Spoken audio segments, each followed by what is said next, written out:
Assalamualaikum warahmatullahi wabarakatuh. Waalaikumsalam warahmatullahi wabarakatuh. Bapak-bapak, ibu-ibu, saudara-saudara kaum muslimin rahimakumullah. Setiap orang menginginkan kebahagiaan dan tidak seorang pun menginginkan kesengsaraan dalam kehidupan ini. Namun nyatanya tidak setiap orang yang ingin bahagia mengetahui jalan yang harus ditempuhnya untuk sampai kepada kebahagiaan itu. Maka pada kesempatan pertemuan kali ini saya ingin menyampaikan sebuah hadis dari junjungan kita baginda Nabi besar Muhammad sallallahu alaihi wasallam yang termuat dalam kitab Mukhtarul Ahadits An-Nabawiyah, di mana beliau bersabda, arba'un min sa'adatil mar'i. Ada 4 perkara yang merupakan tanda dari orang bahagia. Saya mau tanya, di antara saudara-saudara yang hadir di sini, apa ada yang kepengen jadi orang sengsara? Seluruhnya tentu ingin mendapatkan kebahagiaan. Maka menurut resep dari Nabi kita, tanda orang bahagia itu 4. Jadi kalau saudara ingin bahagia harus mempunyai 4 perkara ini. Yang pertama, orang bahagia itu kata Nabi, darun wasi'un. Punya rumah biar bagus asal gede. Enak ngaturnya daripada sudah punya rumah kecil adanya di pinggir kali, gubuk, kalau hujan bocor, miring lagi, kiamat. Loh, kalau gitu Islam materialis dong. Hadis ini boleh diartikan dengan makna hakiki, arti yang sebenarnya. Boleh diartikan dengan makna majazi, arti kiasan. Kalau dia diartikan dengan arti kias, maka yang dimaksud darun wasi'un ay qalbun wasi'un. Rumah yang luas tidak lain daripada hati yang lapang. Karena di situ kunci kebahagiaan yang sebenarnya. Walaupun kita cuma tinggal di petak berukuran 2 kali 3 meter, kalau hati kita luas rasanya rumah itu. Tapi biar rumah kita halamannya saja puluhan ribu hektar, ada kolam renangnya, kamar tidurnya tidak lagi terhitung. Kalau hati yang menempati rumah itu sempit, maka akan terasa sempit jugalah rumah itu. Tempat bergantungnya tidak lain adalah hati. Marilah kita mencoba melihat berbagai pandangan orang tentang bahagia ini. Ada orang menyangka bahwa bahagia itu kalau dia mendapatkan harta yang sebanyak-banyaknya. Siapa yang banyak harta, dialah raja. Apa yang dia mau, seluruhnya bisa dibeli. Keamanannya, dia bisa menyewa petugas. Seluruh fasilitas untuk menyenangkan kehidupannya bisa dibeli. Pendeknya, hartalah segala-galanya dalam kehidupan. Sampai ada pepatah mengatakan, innad darahima fil amakini kulliha taksur rijala mahabatan wa jalala. Sesungguhnya harta, dinar, dirham, uang di mana-mana selalu bikin hebat orang yang memilikinya. Coba lihat, orang yang punya duit sama yang enggak punya duit, jangan gaya hidupnya, gaya jalannya aja lain. Wahia lisanun liman arada fasahatan, wahia silahun liman arada qitala. Uang adalah senjata yang paling ampuh bagi orang yang mau pergi perang, dan lidah yang paling fasih bagi orang yang mau bicara. Kalau bicara dengan lidah macet, cobalah bicara dengan harta, lancar. Sampai ada pepatah demikian, segalanya bisa diatur dengan harta. Maka di kalangan orang yang berpandangan semacam itu, seluruh kegiatan hidupnya hanya terfokus kepada bagaimana mengumpulkan harta yang sebanyak-banyaknya. Tidak peduli halal haram, tidak kenal sore pagi siang dan malam, tidak sempat sujud, jauh dari agama, jauh dari kehidupan yang bersifat ruhaniyah, jauh dari Allah dan sebagainya, sampai dalam Al-Quran dikelompokkan dalam kelompok yang dinamakan lumazah. Allazi jama'a malahu wa'addadah yahsabu anna malahu akhladah. Mereka mengumpul-ngumpulkan harta sebanyak-banyaknya dan menyangka bahwa harta yang banyak itu dapat mengekalkan hidupnya, mengekalkan kekayaannya, mengekalkan kebahagiaannya. Saudara hadirin yang berbahagia, kalau pandangan hidup ini benar, artinya kalau harta memang merupakan satu-satunya hal yang dapat membuat orang bahagia, tentu di rumah mewah tidak akan pernah ada tangis derita. Tentu di satu tempat di mana fasilitas hidup serba menunjang tidak ada yang namanya penderitaan. Tapi suka dan duka, sedih dan gembira, senyum dan tawa adalah milik setiap orang, baik dia punya harta maupun dia tidak punya harta. Nyatalah bahwa harta semata-mata bukan merupakan jaminan bahwa orang akan bahagia, walaupun tanpa harta orang sulit untuk bahagia. Saya mau cerita, ada orang super kaya, namanya Aristotle Onesius, raja tanker Yunani. Dia punya kapal tanker saja konon sampai 11 banyaknya. Punya perusahaan penerbangan yang disebut Olympic Airlines. Punya hotel di berbagai kota besar di dunia ini, sejak dari New York, London, Paris, Rome dan sebagainya. Bahkan punya pulau yang dia namakan Pulau Scorpio. Ini kan namanya sudah kaya nggak tanggung-tanggung, punya pulau. Nah, dia punya 2 orang anak, yang satu laki-laki namanya Alexander, yang satu perempuan namanya Maria Onesius.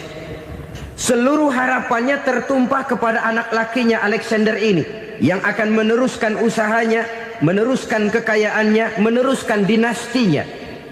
Apa yang terjadi?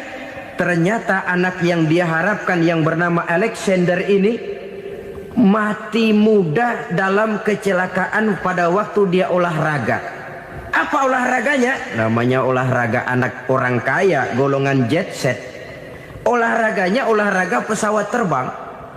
Jatuh, ya nggak kapungut, habis mati. Tinggal satu anak perempuannya, Maria Onesius. Tapi anak perempuan ini juga malah urakan. Terakhir dia pacaran, bahkan kemudian kawin sama orang Rusia. Rupanya Aristotle Onesius ini broken. Kekayaannya yang berlimpah ruah, perusahaannya yang begitu banyak, siapa yang akan meneruskan? Siapa yang akan menggantikan? Sampai kemudian dia mengurung diri di Pulau Scorpio dan mati di sana secara mengenaskan. Seorang multi jutawan, seorang yang super kaya, mati menyendiri di pulau sepi. Ibarat kata pepatah, anak ayam mati di lumbung. Bukan kekurangan makanan, keurugan makanan. Begitu kehidupan Aristotle Onesius. Dan banyak orang-orang yang sudah demikian kaya sampai dibingungkan oleh kekayaannya sendiri. Telusurilah kehidupan David Rockefeller misalnya, Henry Ford misalnya, Adnan Khashoggi misalnya. Multi jutawan yang kadang-kadang dibuat keder oleh kekayaannya sendiri.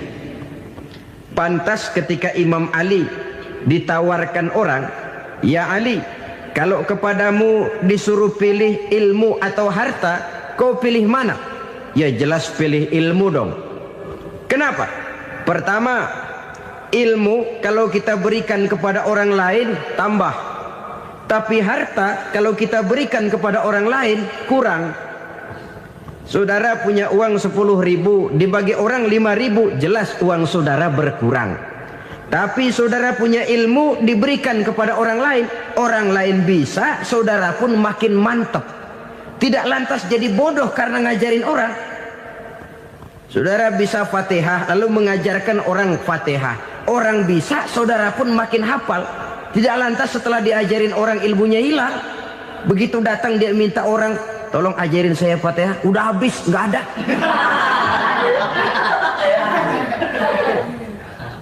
Yang kedua kata Imam Ali, ilmu menjaga kita. Kalau harta kita yang harus jaga. Makin banyak ilmu makin terpelihara diri seharusnya.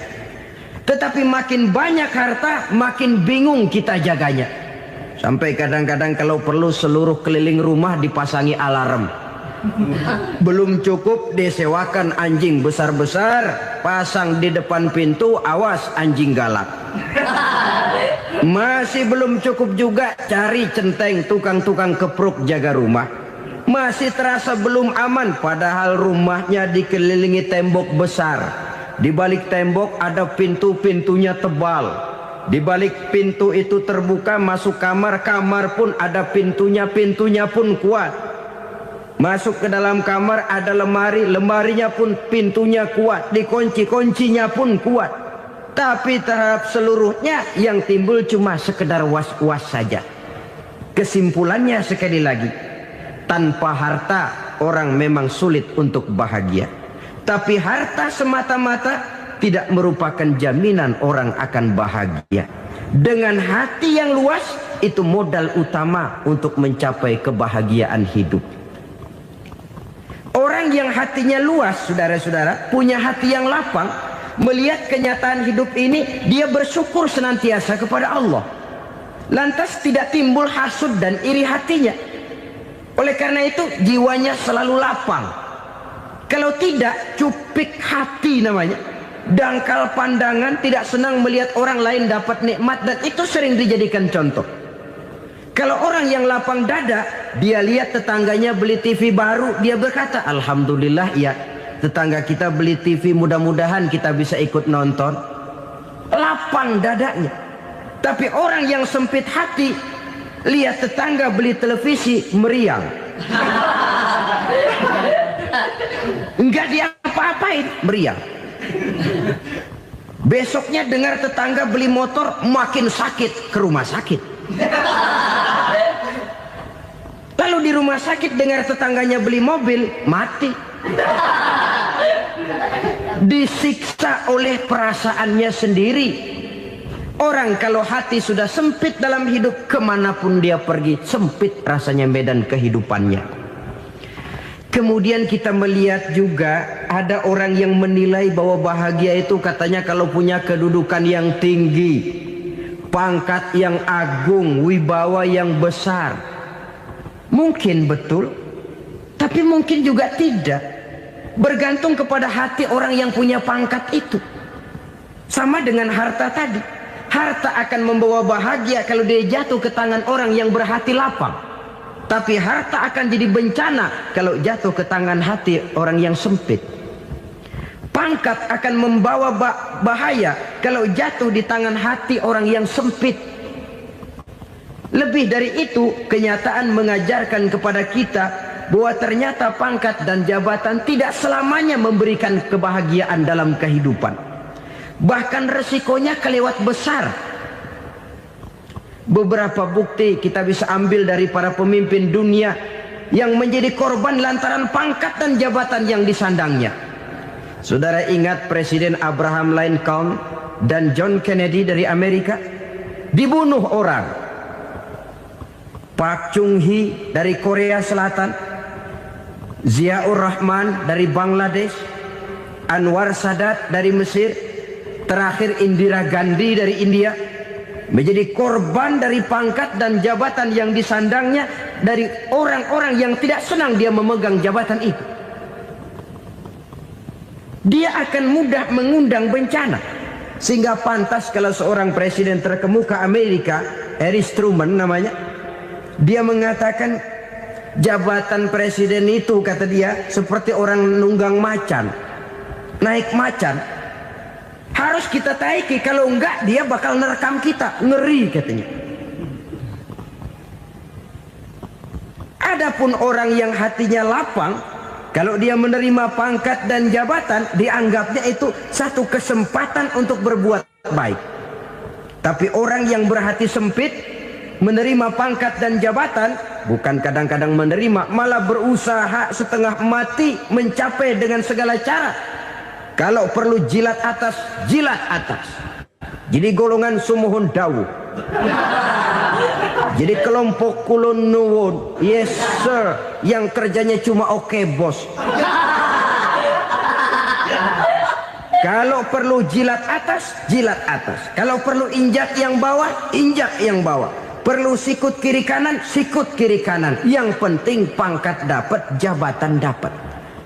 Orang yang semacam ini, kalau sudah mempunyai pangkat dan jabatan, biasanya dia tidak menganggap itu sebagai amanah, tidak menganggap sebagai kesempatan berbuat baik, tapi malah kesempatan untuk memperturutkan hawa nafsunya yang dilatar belakangi oleh kesempitan hatinya tadi. Apalagi kalau orang memperoleh pangkat karena banyak mengeluarkan uang. Seakan-akan pangkat dan jabatan itu sekarang macam proyek, pakai tender. Siapa yang berani bayar segini naik, nggak berani minggir. Padahal logikanya, kalau orang mencapai satu jabatan karena banyak mengeluarkan uang, hampir bisa dipastikan bahwa setelah jabatan itu dia pegang, langkah pertama yang akan dilakukannya ialah berusaha bagaimana uang yang dia keluarkan supaya kembali. Ya paling kurang pulang modal dulu dong. Soal mikirin rakyat soal nanti, tapi ini modal harus pulang. Itu celakanya kalau orang memperoleh pangkat dan jabatan cuma karena banyak mengeluarkan uang. Jarang orang yang mempunyai keyakinan dan pandangan bahwa pangkat dan jabatan merupakan amanah. Jadi sekali lagi, pangkat dan jabatan mungkin saja membawa kebahagiaan kalau jatuh ke tangan orang yang berhati lapang.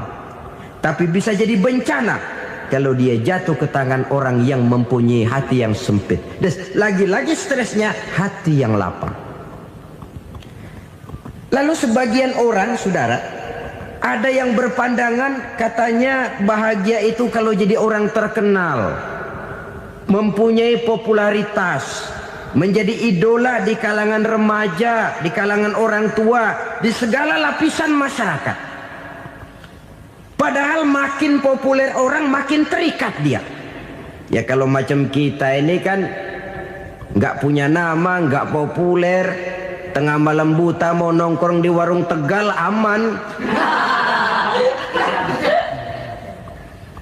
Tapi pangkat, jabatan, kedudukan, popularitas menyebabkan kita diikat dengan berbagai macam peraturan.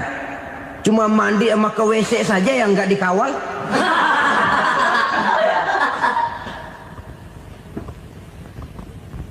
Benarkah popularitas, ketenaran membawa kebahagiaan? Mungkin. Ya, tapi mungkin juga tidak. Kenapa? Banyak orang-orang populer yang mengakhiri hidupnya secara tragis. Kita ambil beberapa nama. Di Amerika tahun 60-an ada bintang seksi paling terkenal yang dijuluki sex bomb. Bom seksi.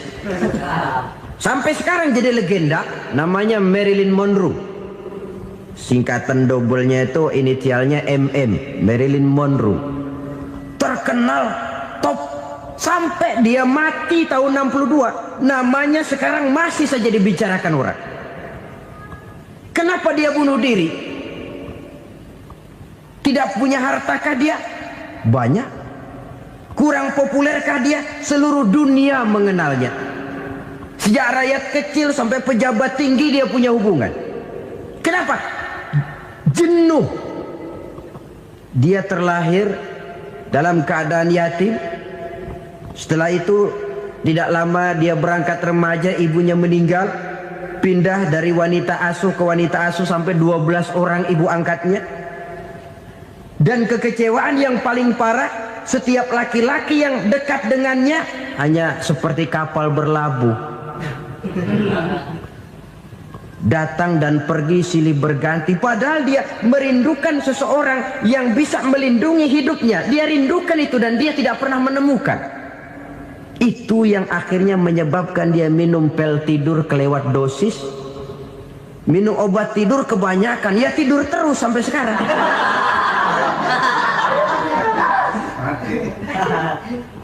Dia mengakui, saya telah memiliki ketenaran, tapi saya tidak pernah hidup dalam ketenaran itu. Saya pandai main sandiwara, tapi saya ingin hidup dalam alam yang real sebagaimana umumnya orang. Itu yang dia rindukan. Menyusul jejak yang namanya Marilyn Monroe ini, Billie Holiday, saudara kenal tentu, di rumah sakit dirawat. Dia juga minum obat overdosis, mati lagi. Jimi Hendrix minum obat tidur overdosis kelewat batas, mati lagi. Lalu yang menghanyutkan diri di danau, Janis Joplin dan Brian Jones. Ini orang-orang populer, orang-orang terkemuka yang mengakhiri hidup secara tragis, bukan karena tidak terkenal, mungkin karena sudah saking terkenalnya. Contoh paling belakangan, Bruce Lee. Wah, ini tukang-tukang kepruk tentu kenal siapa dia. Sampai sekarang pun tabir kematiannya masih merupakan misteri.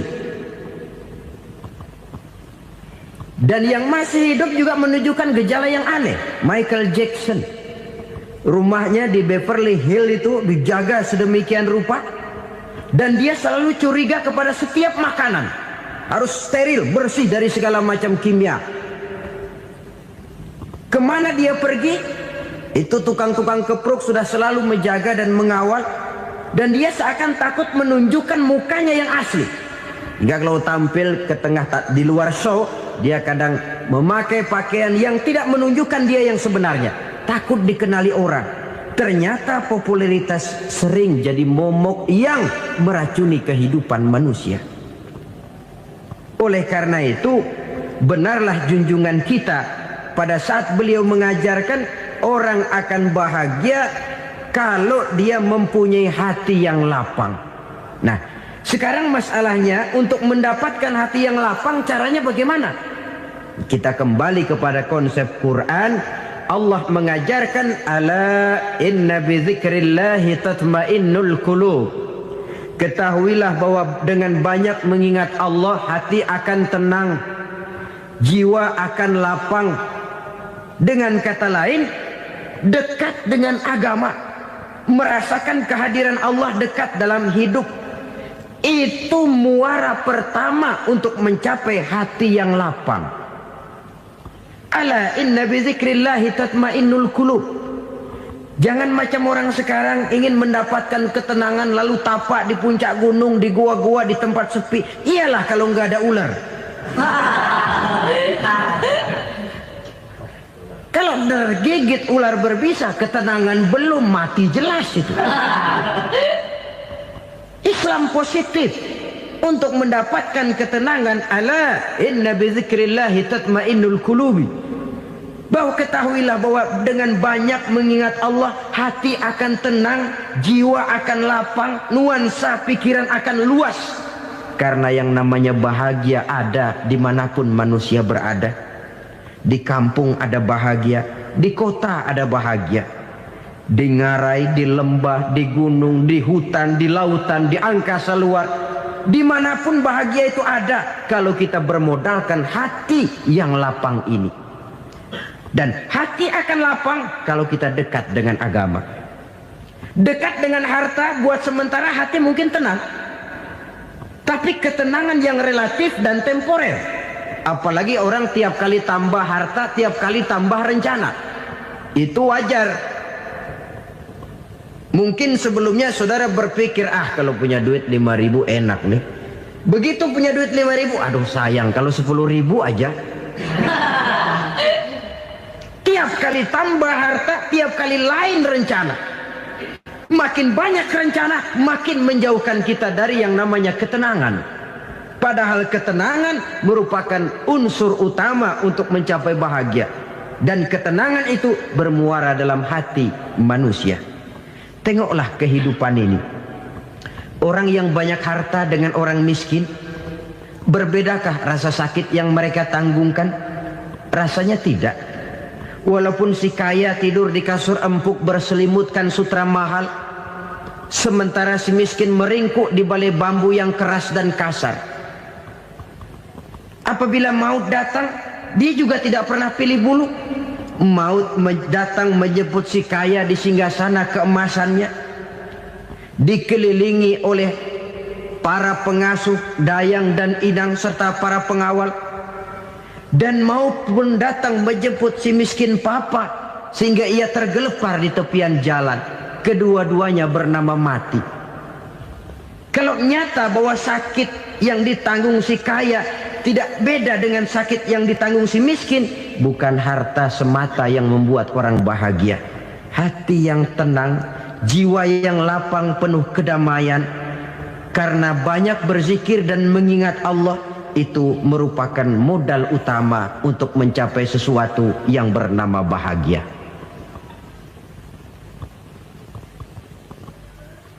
Saudara hadirin yang saya hormati, inilah yang pertama dari 4 ciri yang digambarkan oleh Nabi tentang tanda-tanda orang bahagia. Dan harus berangkat dari yang pertama ini, hati yang lapang. Ini yang harus kita miliki lebih dahulu, baru nanti akan menyusul kepada poin yang ketiga, kedua dan selanjutnya. Sebab kalau hati sudah terisi dengan jiwa yang lapang, seluruh persoalan insya Allah akan bisa kita atasi dengan sebagaimana mestinya.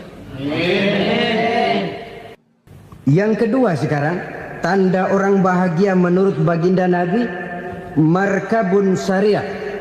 Orang bahagia itu, kata beliau, punya kendaraan biar cepat asal lancar. Artinya kemana dia mau pergi mudah. Apa maksud hadis ini? Kalau kita kaji lebih dalam, kendaraan itu kan alat transportasi. Transportasi tidak lain adalah usaha memudahkan komunikasi. Pindah dari situ kepada teori bahwa manusia adalah zon political, makhluk bermasyarakat yang tidak bisa memenuhi kebutuhan hidupnya secara sendirian. Kita memerlukan keberadaan orang lain dalam kehidupan ini. Untuk memakai baju saja kita sudah perlukan petani yang tanam kapas, pabrik yang memintal kapas jadi benang, pabrik yang menenun benang jadi kain, sampai kepada mesin jahit, sampai kepada tukang jahit. Itu cuma untuk memakai pakaian saja. Tidak seorang pun di antara kita yang sanggup memenuhi kebutuhan hidupnya secara sendiri. Kita perlu orang lain. Maka kebebasan dalam arti mutlak, kebebasan tanpa batas, itu tidak mungkin ada dalam kehidupan.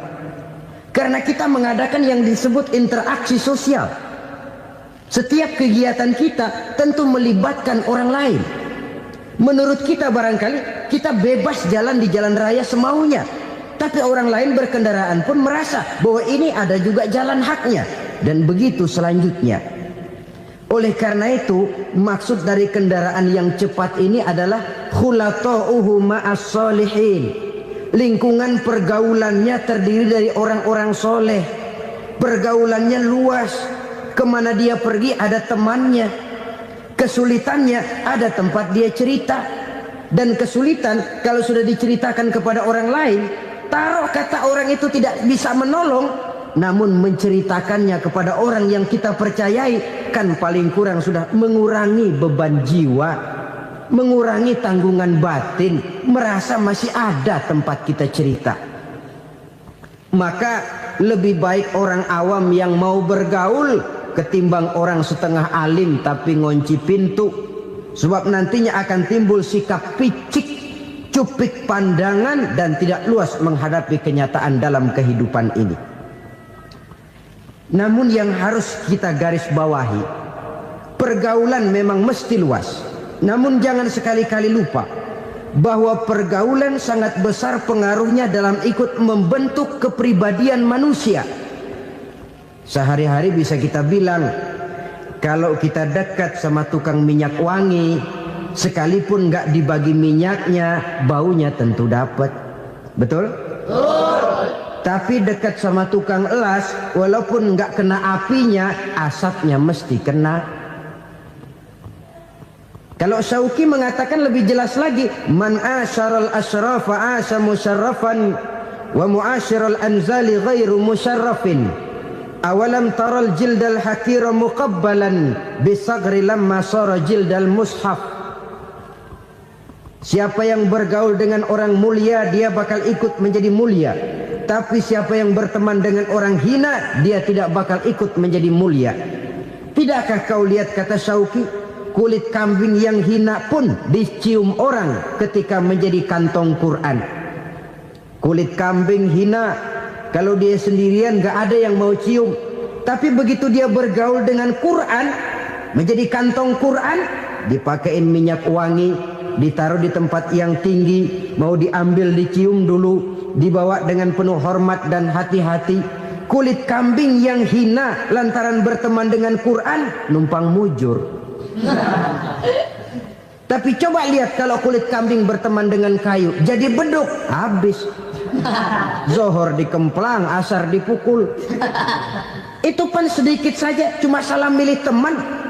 Yang temannya Quran dihormati orang, yang temannya kayu lantaran jadi beduk, gelap-gelap subuh orang udah kemplangin.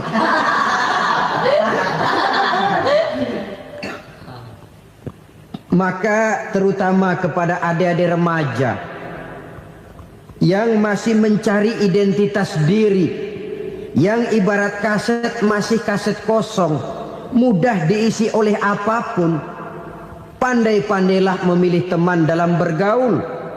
Karena banyak orang yang tadinya baik-baik, ketika terseret dalam pergaulan dengan orang yang tidak baik, kebaikannya menjadi lentur dan luntur. Tapi berapa banyak bajingan-bajingan tengik, orang-orang yang berlumur noda dan dosa, tiap hari melakukan maksiat, namun bergaul dengan orang yang baik-baik, pada akhirnya sedikit demi sedikit beringsut dan berangsur dia terbiasa mengikuti kebaikan-kebaikan. Saya tekankan ini kepada remaja karena mereka masih mencari identitas diri. Apa yang mereka lihat mereka mau, apa yang mereka dengar mereka ingin tahu. Coba lihat kehidupan remaja. Pulang nonton film Rambo, pengen jadi Rambo, gagah, maunya belekai melulu. Pulang nonton film Superman, pengen bisa terbang. Pulang nonton India, nyanyi melulu. Wajar, mereka masih mencari identitas diri. Saya ini sebenarnya siapa? Lingkungan, pergaulan akan membentuk itu. Karena itu pandai-pandailah bergaul, karena ia sangat besar pengaruhnya dalam ikut membentuk kepribadian manusia. Apalagi sifat yang jelek lebih cepat menularnya ketimbang sifat yang baik. Sifat yang baik, watak yang soleh itu lambat sekali untuk menular. Tapi yang tidak baik, kan prosesnya mah kalau remaja biasanya mula-mula dengar. Karena dengar lalu pengen tahu. Karena pengen tahu lalu ngeliatin. Begitu ngeliatin kan pengen nyobain. Setelah nyobain ketagihan. Nah, ini prosesnya. Yang namanya ganja, morfin, narkotik awalnya kan begitu. Mula-mula dengar katanya kalau sudah fly to the sky, sudah melayang ke langit katanya, disitulah puncak kebahagiaan. Mulanya cuma dengar. Karena dengar pengen tahu. Karena pengen tahu lalu ngeliat, kumpul sama orang yang suka ngeganja. Setelah ngeliat, nah pengen ngerasain. Begitu ngerasain enak juga, ketagihan. Kalau sudah ketagihan jadi penyakit kronis, bisa merembet kepada yang lain. Iya, kalau orang tuanya mampu untuk beli morfin, beli ganja. Kalau tidak kan pikirannya ngayap, jemuran siapa ya gue sabet. Timbullah perbuatan-perbuatan negatif yang bermula dari salah pergaulan. Apalagi buat adik-adik remaja yang tinggal di kota-kota besar, yang pengaruh budaya, pengaruh kesenian, pengaruh struktur kehidupan yang nampak makin individualistis, di mana persaingan tajam, tensi ekonomi tinggi, orang mudah mengalami stres. Pandai-pandailah dalam bergaul, sekali lagi, karena ia sangat besar pengaruhnya dalam ikut membentuk kepribadian manusia. Orang bahagia punya kendaraan yang cepat, artinya punya pergaulan yang luas, dan lingkungan pergaulannya terdiri dari orang-orang yang soleh. Kemana dia pergi, ada teman. Kesulitannya, ada tempat dia cerita.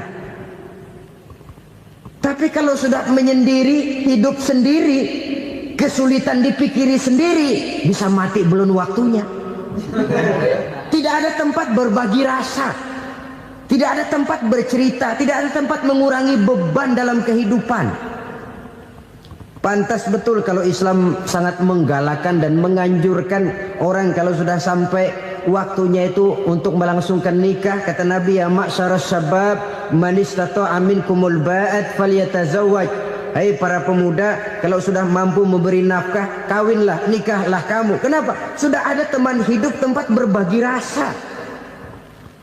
Kesulitan kalau ada tempat cerita akan lebih ringan ketimbang kita telan sendiri, walaupun bobot kesulitannya sama beratnya. Saudara-saudara kaum muslimin rahimakumullah, inilah ciri yang kedua, punya kendaraan biar cepat asal lancar. Kemana kita mau pergi gampang. Dengan kata lain, setelah hati yang luas, pergaulan yang luas. Dua. Yang ketiga sekarang, tanda orang bahagia itu menurut Nabi, misbahun mudhi'un, punya lampu yang terang. Oh, itu enggak problem. Sekarang sudah zamannya listrik masuk desa, Pak. Lampu sudah terang semua. Betul, kalau itu yang dimaksud. Tapi tidak cuma itu. Karena lampu yang dimaksud di sini, lampu yang akan menerangi seluruh perjalanan hidup. Dan perjalanan hidup itu sudah dimulai sejak kita terlahir ke alam ini, sampai masuk ke alam barzah, kumpul di padang mahsyar, sampai ke akhirat. Lampu yang menerangi itu yang diperlukan. Kalau lampu, katakanlah yang paling top sekarang kan lampu jenis Mercury. Taruhlah itu di rumah kita, dia cuma menerangi rumah kita, menerangi hati pun tidak sanggup. Bila kita masuk ke alam barzah, alam kubur, sanggupkah si Mercury yang begitu terang menerangi alam barzah kita? Tidak sanggup lagi. Sanggupkah lampu yang ratusan watt, bahkan puluhan ribu watt menerangi kehidupan di padang mahsyar? Tidak akan sanggup lagi. Kalau demikian, yang dimaksud lampu yang terang di sini apa? Tidak lain amal soleh, kebajikan yang kita lakukan dalam hidup. Itu yang akan jadi lampu penerang. Di dunia nama kita akan terang. Jasad kita boleh hancur terkubur tanah, tapi nama kita akan dikenang orang. Begitulah kalau orang meninggalkan kebajikan dalam hidup seperti sekarang.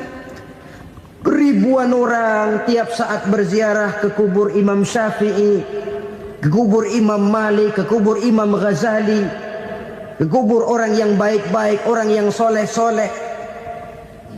Kebajikannya yang ditinggalkan, yang mengukir namanya dengan tinta emas.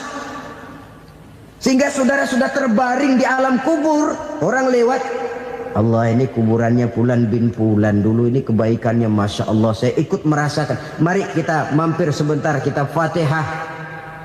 Mohon disampaikan Allah pahalanya kepada almarhum. Al-Fatihah. Itu kalau orang baik-baik.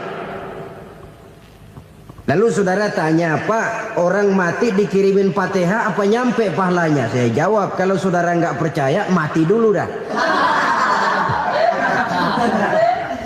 Nanti saya Fatihain, tungguin di sana. Umpama nggak sampai, balik lagi kemari.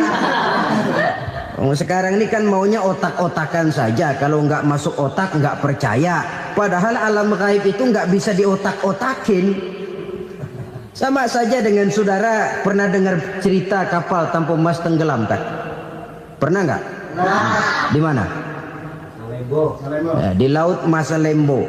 Begitu ke Tampu Mas tenggelam, ratusan penumpang itu terjun ke laut, dipermainkan gelombang, berjuang menghadapi maut itu.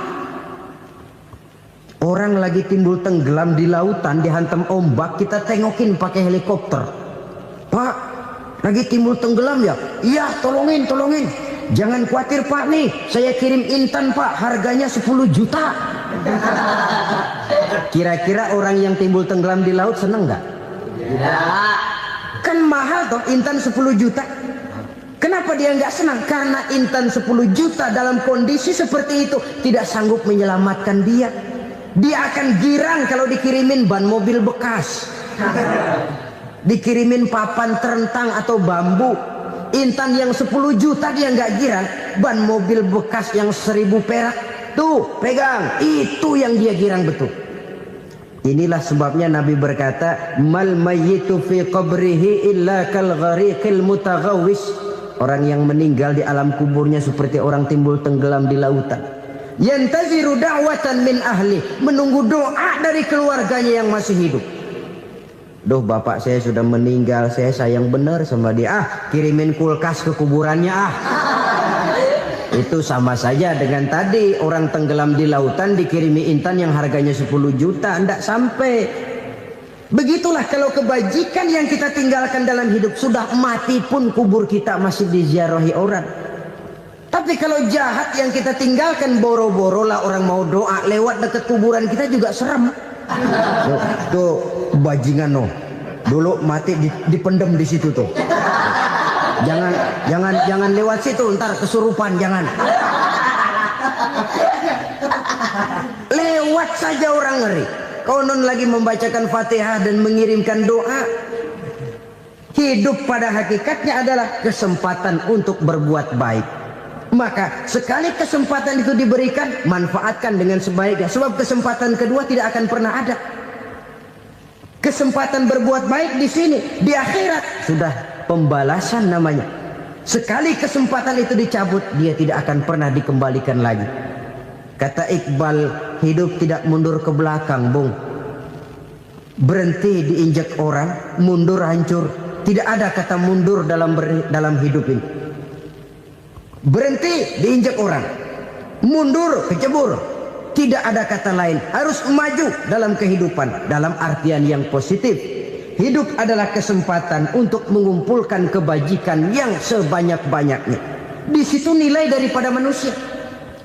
Sekarang ini memang nggak kelihatan kok, orang yang banyak pahala sama yang banyak dosa nggak kelihatan kok. Barangkali kalau habis bikin dosa palanya pada benjol, mungkin orang takut sama dosa. Tapi sekarang sama saja, orang yang banyak dosa dengan yang nggak banyak dosa jalan bareng dari belakang, sama, nggak kelihatan beda. Tapi ada waktunya di mana pahala memegang peranan, di mana dosa diperlihatkan. Sama saja kalau kita bawa mobil siang, lampu kan nggak begitu berfungsi. Apa lalu bilang, alah ini lampu berat-beratin, copot-copotin aja dah. Tidak perlu begitu. Kenapa? Pada suatu saat malam senja akan datang. Bila matahari terbenam, senja pun datang, gelap mulai merayap, disitulah baru terasa perlunya lampu. Pahala begitu. Sekarang orang yang nggak ada pahalanya nggak kelihatan dalam kehidupan. Tapi pada suatu saat senja kehidupan akan datang. Ajal merenggut nyawa, malam merayap, dan hidup mulai diliputi kegelapan di alam barzah. Dikala itu kalau nggak punya lampu, alangkah malangnya kita. Sebab amal yang baik, kata Nabi, di alam barzah itu akan diciptakan menjadi perempuan yang cantik menemani kita. Amal yang jahat akan menjadi orang yang paling jelek nemenin kita. Udah di tempat gelap yang nemenin jelek.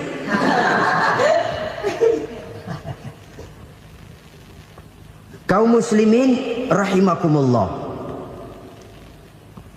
Kalau demikian masalahnya, tergantunglah kita pandai memanfaatkan waktu. Al-waktu kasayf, waktu itu cepat sekali. Yang namanya waktu itu tahu-tahu.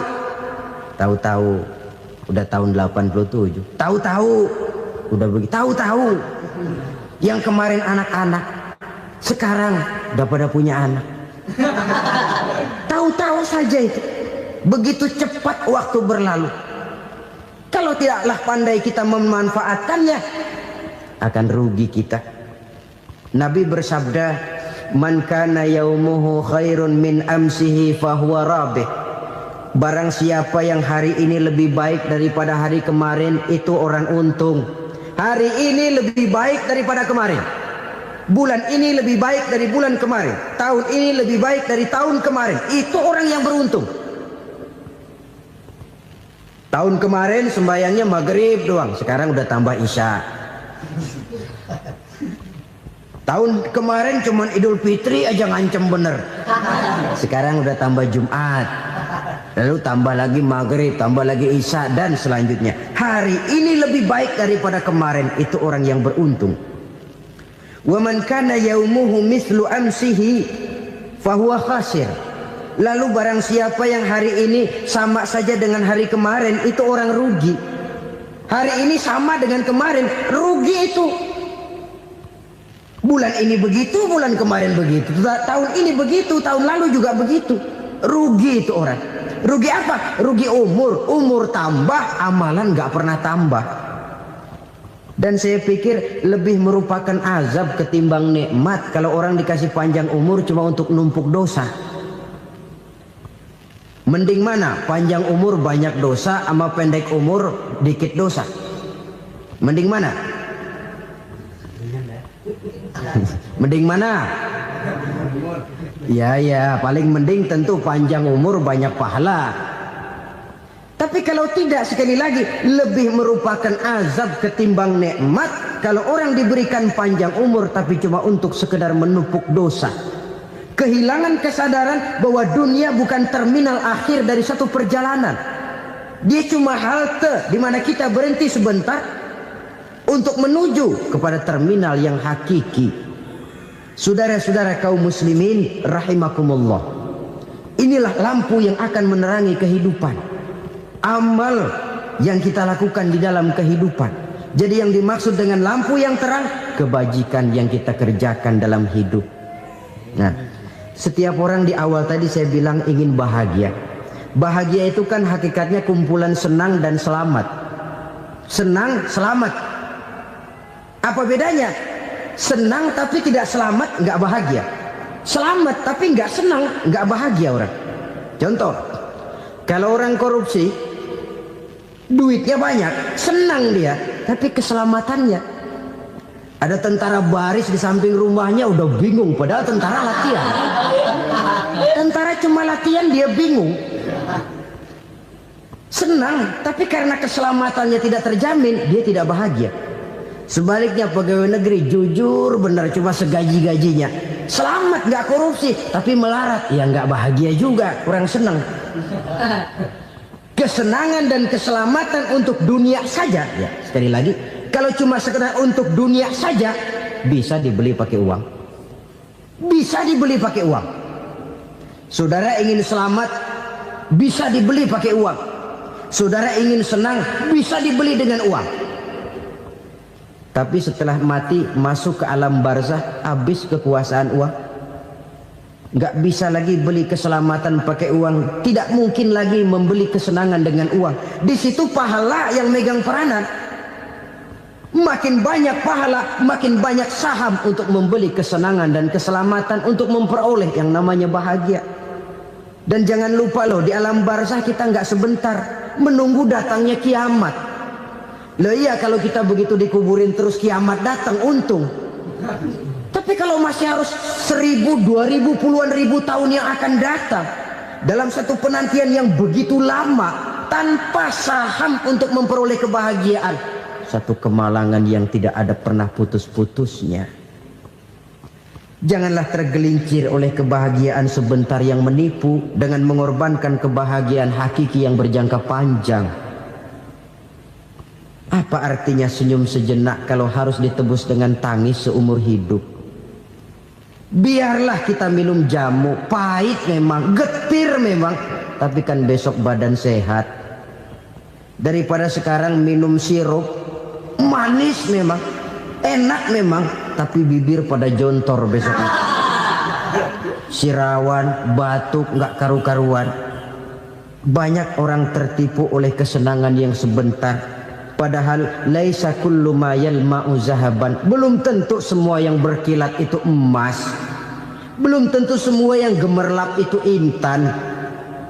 Karena itu marilah manfaatkan kesempatan yang diberikan Allah ini untuk mengumpulkan kebajikan yang sebanyak-banyaknya. Yang terakhir sekarang, yang keempat, tanda orang bahagia kata Nabi. Zaujatun salihah. Orang bahagia itu tanda yang keempat kata Nabi, punya istri biar cakep asal taat. Sudah surga itu sudah. Cakep taat. Istri kayak gitu, kalau belum mati jangan dikuburin dulu. Sudah cakep taat lagi. Tapi kadang-kadang enggak, udah jelek ngadat melulu. Apa yang mau dipilih? Sebab itu Quran mengatakan istri pakaian untuk suami, suami pakaian untuk istri. Kenapa suami istri diibaratkan pakaian? Alangkah tingginya gaya bahasa Quran ini. Suami istri teman hidup, hidup perjalanan panjang. Sejak kita dalam rahim sudah ada hidup kan di sini. Sampai ke alam dunia, masuk ke alam barzah, kumpul di padang mahsyar, sampai menuju akhirat, itu perjalanan hidup. Carilah istri atau suami teman hidup yang membawa manfaat tidak hanya kehidupan di dunia ini, sampai di alam barzah, sampai di padang mahsyar. Suaminya mungkin meninggal lebih dulu atau istrinya mungkin meninggal lebih dulu. Tapi suami atau istri yang masih hidup berbuat kebajikan. Suami saya meninggal, ada hartanya, saya sedekahkan, niat pahala untuk almarhum suami saya. Ini teman hidup. Tidak dibatasi dan tidak bisa dipisahkan oleh maut sekalipun. Zohirnya mungkin pisah, badannya mungkin pisah, tapi hatinya, jiwanya, kebersamaannya dalam menghadapi kehidupan.